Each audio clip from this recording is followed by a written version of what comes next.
Ya, Komisi Reformasi Polri semestinya fokus ngurusi institusi Polri, baik mengawasi tentang kinerja, kebijakan, anggaran, SDM, institusional, bukan sibuk ngurusi ijazah Jokowi.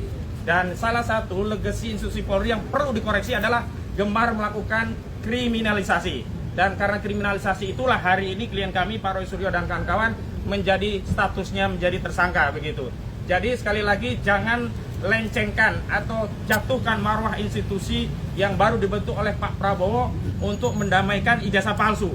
Kuasa hukum Roy Suryo CS, Ahmad Kozzinuddin, mengkritik sikap Komisi Percepatan Reformasi Polri buntut adanya tawaran mediasi dalam kasus tudingan ijazah palsu Presiden ke-7 RI Jokowi pada Kamis 20 November. Tawaran mediasi itu disampaikan Ketua Komisi Percepatan Reformasi Polri, Jimli Asidiki, pada Rabu 19 November. Terkait hal itu, Kozzinuddin menolak mentah-mentah tawaran mediasi dalam kasus ijazah palsu Jokowi ini. Ia tegas meminta Komisi Reformasi Polri bentukan Presiden Prabowo itu fokus mengurus dan mengawasi institusi Polri, bukan ikut campur dalam mengurus kasus ijazah palsu Jokowi. Bahkan ia mengingatkan Komisi Reformasi Polri ada hal yang perlu dikoreksi dari Polri adalah kriminalisasi yang kerap dilakukan anggota Polri. Sebab kriminalisasi itu dinilainya berakibat pada penetapan Roy Suryo, Rismon Sianipar, dan Dr. Tifa sebagai tersangka.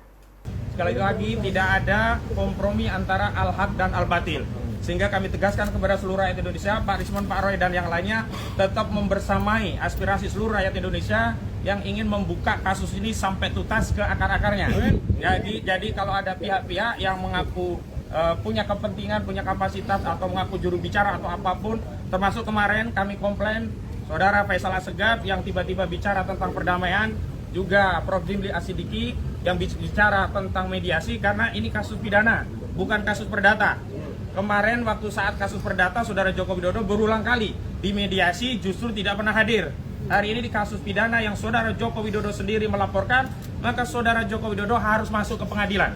Jadi jangan kemudian membangun narasi untuk mediasi di kasus pidana. Dan kepada tim reformasi Polri, khususnya Komisi Reformasi Polri, semestinya fokus ngurusi institusi Polri, baik mengawasi tentang kinerja, kebijakan, anggaran, SDM, institusional, bukan sibuk ngurusi ijazah Jokowi. Dan salah satu legasi institusi Polri yang perlu dikoreksi adalah gemar melakukan kriminalisasi.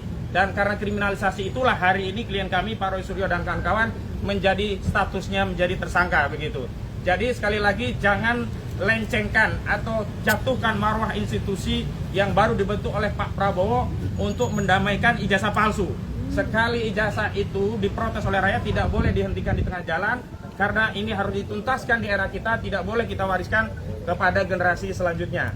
Yang kedua, download Tribun X sekarang, menghadirkan lokal menjadi Indonesia.